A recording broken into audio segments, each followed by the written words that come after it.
Hey guys, what's up. My name is Ashok Kumar Yadav और आप मुझे देख रहे हैं मेरे चैनल बेसिक केमिस्ट्री। तो आइए स्टार्ट करते हैं।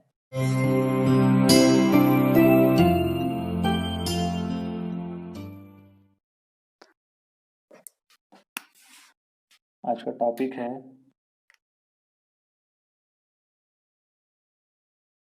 Anode and cathode product.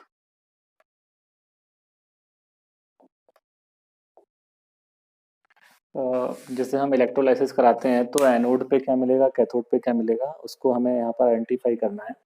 तो हम किस तरह कर सकते हैं, पिछले वीडियो मैंने आपको एक इलेक्ट्रोकेमिकल सीरीज पढ़ाई थी, तो उस सीरीज मैंने यहाँ पहले ही लिख दी, इससे दिक्कत ना आए।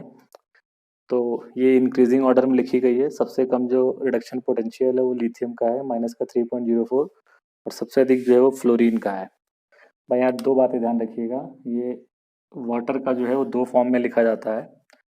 ये इसकी रिड्यूस फॉर्म है, रिडक्शन की फॉर्म में इसकी है, और ये रिडक्शन वाली फॉर्म हो जाएगी। और एक जगह मैंने वाटर को और लिखा है, ये इसकी ऑक्सीडाइज फॉर्म है। तो वाटर का जब रिडक्शन होता है तो हाइड्रोजन गैस बनती है, और जब वाटर का ऑक्सीडेशन होता है तो O2 गैस बनती है।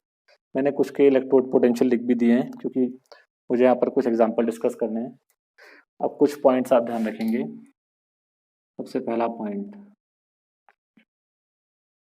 एनोड पे क्या होता है, ऑक्सीडेशन। क्या होता है आपका, ऑक्सीडेशन।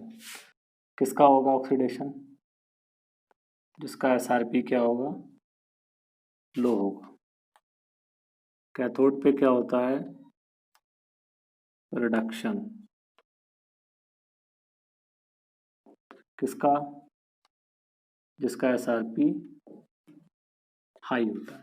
ये दो बातें आप ध्यान रखेंगे तो आप बड़े इजीली जो है आइडेंटिफाई कर लेंगे कि एनोड पे एनोड प्रोडक्ट क्या होगा और कैथोड प्रोडक्ट क्या होगा। चलिए अब हम एक एग्जांपल लेते हैं या एक क्वेश्चन करते हैं। मान लीजिए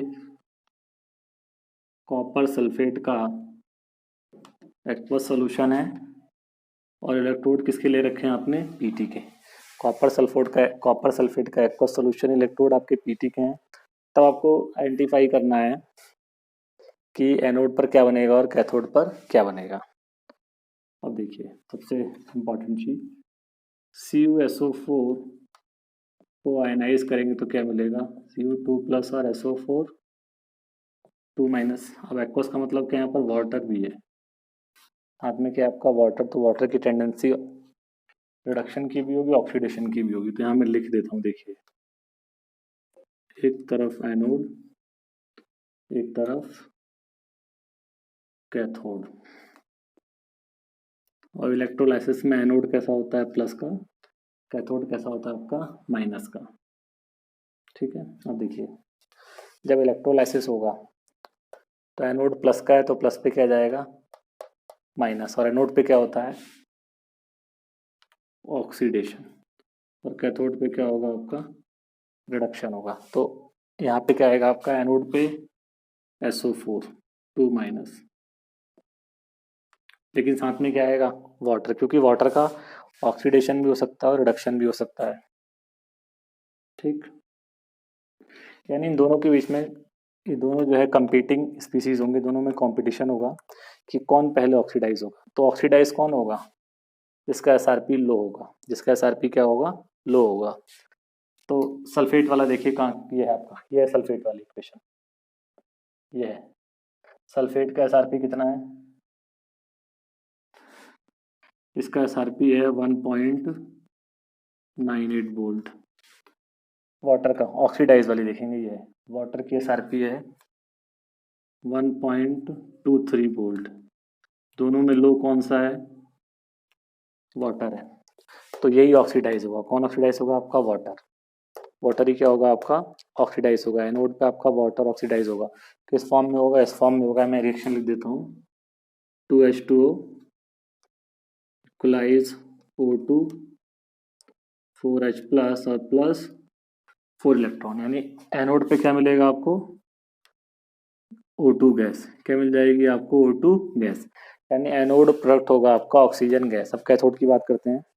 कैथोड माइनस का है तो माइनस पे क्या जाएगा प्लस, तो एक तो है Cu2 प्लस, रिडक्शन होता है तो Cu2 प्लस का रिडक्शन हो सकता है। वाटर की भी टेंडेंसी होती है रिड्यूस होने की, वाटर की भी टेंडेंसी क्या होती है, रिड्यूस होने की होती है। अब लेकिन रिडक्शन दोनों में से किसका रिडक्शन होगा, किसका एसआरपी हाई होगा, अब चेक करते चलिए। Cu2 प्लस का है 0.34 और रिडक्शन वाला, अब मैं ऑक्सीडेशन की बात नहीं कर रहा हूँ, मैं रिडक्शन की बात कर रहा हूँ। वाटर का कितना है, वाटर का है 0.83 वोल्ट, वो भी कैसा है, माइनस का है। तो किसका एसआरपी हाई है दोनों में से, किसका हाई है, ऑब्वियस है कॉपर का हाई है, यही हाई है तो इसी का रिडक्शन होगा, इसका क्या होगा, रिडक्शन होगा, यानी Cu2 प्लस 2 इलेक्ट्रॉन एरो क्या मिल जाएगा आपको, कॉपर, तो ये कैथोड पे मिलेगा।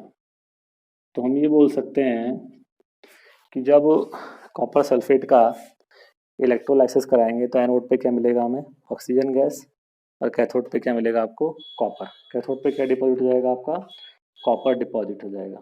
तो उसको आप समझ सकते हैं इस तरह से, ये कॉपर सल्फेट का मैंने सिंपल एक प्लैटिनम इलेक्ट्रोड लिया। अभी प्लैटिनम इलेक्ट्रोड जो है कैसा है आपका, इनर्ट है, कैसा है, इनर्ट है। अब अगर मान लीजिए यहाँ पर हम प्लैटिनम, इसको समझ में आ गया होगा आपकी जो है, इसका स्क्रीनशॉट ले सकते हैं हम। अब आप ये मान लीजिए कि हम प्लैटिनम इलेक्ट्रोड ना लें, इसकी जगह कुछ और लें, जो कॉपर इलेक्ट्रोड ले लें। तो कॉपर तो अपने आप में क्या होता है, एक एक्टिव इलेक्ट्रोड है, तब क्या होगा देखिए। अब अगर हम कॉपर इलेक्ट्रोड लेते हैं तब क्या होगा देखिए, यही मैं क्वेश्चन को चेंज कर देता हूँ। पीटी की जगह मैं क्या ले लेता हूँ, इलेक्ट्रोड में किसका ले लेता हूँ, कॉपर का ले लिया, इलेक्ट्रोड मैंने कॉपर का ले लिया। तो कॉपर एक एक्टिव इलेक्ट्रोड है, तो कॉपर की आप जानते हैं कि कॉपर का ऑक्सीडेशन भी हो सकता है और रिडक्शन भी हो सकता है। किसी भी स्पीशीज को ऑक्सीडेशन की फॉर्म और रिडक्शन की फॉर्म में लिख सकते हैं। इसी रिडक्शन को मैं रिवर्स करूँ तो क्या हो जाएगा, इसका ऑक्सीडेशन हो जाएगा। तो अब कॉपर दोनों जगह काउंट होगा, यहाँ भी काउंट होगा कॉपर आपका, ठीक है, और कॉपर आपका यहाँ भी काउंट होगा। तब हमारे पास जो कंपीटिंग स्पीसीज जाएंगे वो 3 हो जाएंगे। फिर से वही चेक करते हैं। अब एनोड है, एनोड में कितना है देखिए, सल्फेट का है 1.98। अब ऑक्सीडाइज वाला वाटर जरा ढंग से, तो वाटर का ऑक्सीडेशन की फॉर्म में कितना आता है 1.23, कॉपर का तो वही है, कितना आपका 0.34।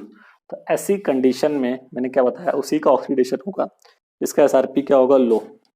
सबसे लो एसआरपी किसका है,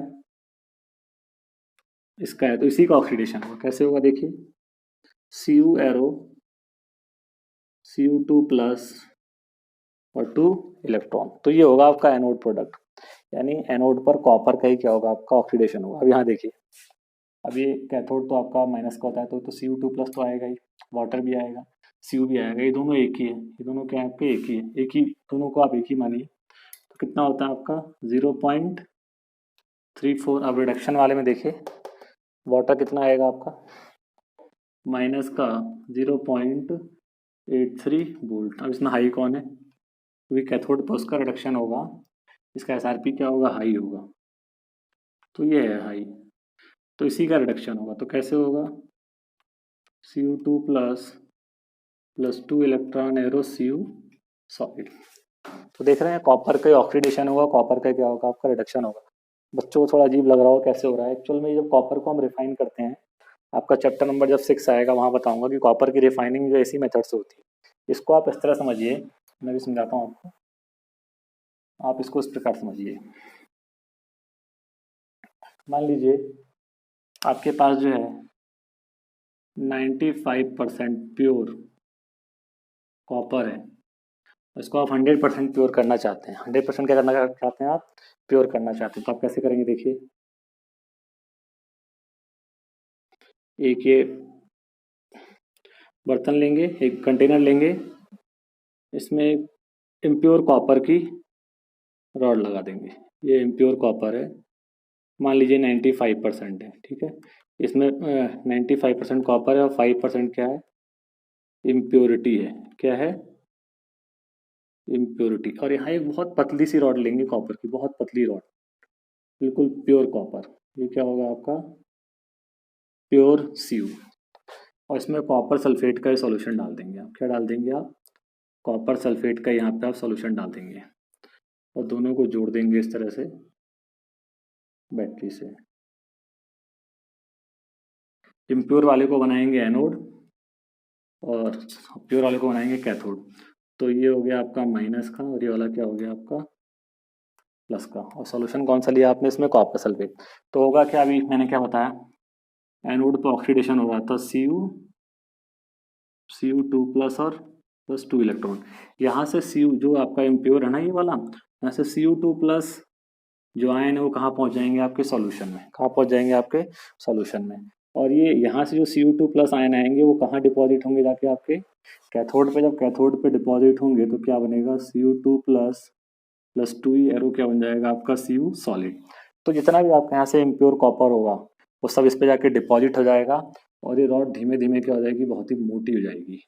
जबकि ये रॉड क्या हो जाएगी आपकी, बहुत ही पतली हो जाएगी, बिल्कुल पतली हो जाएगी और इम्प्योरिटी जो है आपकी यहाँ जाके डिपॉजिट हो जाएगी। तो इस तरह से जो है कॉपर की रिफाइनिंग होती है, इसे रिफाइनिंग ऑफ कॉपर कहा जाता है। बहुत इंपॉर्टेंट है, वेरी वेरी इंपॉर्टेंट। अब हम एक केस और डिस्कस करते हैं। देखिए हम एक केस डिस्कस करते हैं NaCl का, बहुत इंपॉर्टेंट है, वेरी वेरी इंपॉर्टेंट। NaCl का केस बहुत इंपॉर्टेंट है, इसको डिस्कस करना बहुत ज़रूरी है। मान लीजिए NaCl एक्वस और इलेक्ट्रोड किसका लिया आपने, Pt का। तो अगर आप NaCl का आयोनाइजेशन कराएंगे तो क्या आएगा, Na प्लस और Cl माइनस। फिर से वही बना लेते हैं, एनोड और यहाँ बनाते हैं कैथोड, ठीक है। अब देखिए एनोड होता है प्लस का, कैथोड होता है आपका माइनस का।